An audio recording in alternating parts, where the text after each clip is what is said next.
Have you ever felt this at work, in life, where you're working on a problem together with someone and some people somehow are able to see within the same problem statement an element of the problem that you never even crossed my mind?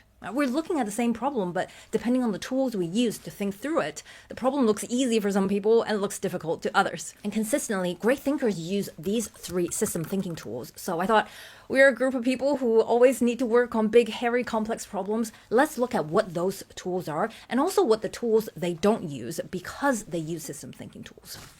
Number one, when system thinkers break down complexity, they don't focus on things. They focus on things and the connections between them. Let's use a simple example. Say, what is a university? For most people, the natural thing to say, okay, it's a place of higher education where people learn, they do research, and there's different majors, areas of study like engineering, English, politics, and there are profs, students, administrators, right? People start to list things out. We tend to think that bigger things are made up of smaller things.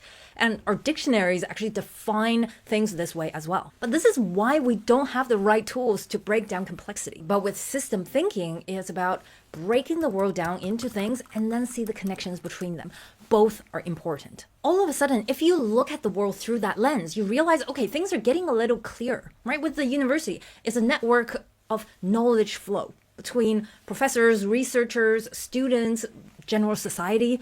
Right? They do that through lectures, through publications, through projects. And once we understand that, we know how the majors fit into it, we know how the different people fit into it, we increase the density of our ideas with system thinking because we can point out the things, but also how they fit together. And increasing the density of our ideas is one of the fundamental things we must do when we communicate clearly. I talk about it more in this video. You can check it out later. Now, the second thing system thinkers don't do is they don't just focus on information inflow. They focus on outflow as well. A really great example are companies and how they think about their talent pool, their people. Right? For 80% of companies, all they think about is how can I hire great talent, right? They're thinking about the inflow of people.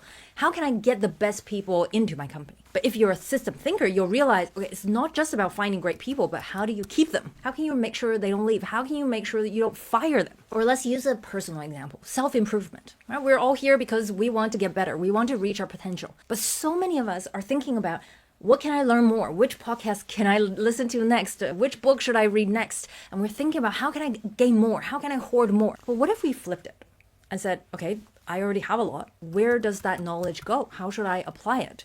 How should I process it? How should I turn it into, YouTube videos? This is one of the key reasons why we as a society think so short term. We're over-indexing on what needs to come in, but we're not thinking about once it's in, what do we do with it? Those who want to accumulate more money, that's great. But once you add all those zeros to your bank account, and then what, right? Those of us who are learning constantly, we learned all those good stuff. And then what? Those of us who want to build our network, we go and meet new people. And then what? Right? We're not nurturing those relationships. We're not nurturing the relationships we already have. I mentioned these because these were my mistakes too. That's why now I don't accept most sponsorships. That's why now I am creating YouTube videos, I'm writing, I'm creating courses. And this is why now I keep my circle relatively small. I realize I'm not doing much with the things that I accumulate, and I have to think about not just the inflow, but also the outflow. The key question is, and then what? Because we all know that empty feeling we get after reaching a goal. It leaves us feeling empty because we cannot answer this question, and then what? So the third thing that system thinkers use as a tool is they don't analyze just the cost of action, they analyze the cost of inaction. As you can see with the last example, you might have noticed, right? Resources or problems can accumulate invisibly, like how knowledge inside us accumulates but it has nowhere to go. Or in an organization, knowledge slowly dissipates because they're not being documented. Or at work. Right? While we are building all our visible outputs, our progress, all of those promotions, in the background, we are accumulating both cognitive and emotional costs, right? Those lost sleep, skipped meals, right? Those family moments that we weren't there for, or the personal projects that we're neglecting and building all that guilt around, right? So these small but important problems start to build up, and all of a sudden we have a burnout episode, some sort of health scare, but it wasn't actually sudden.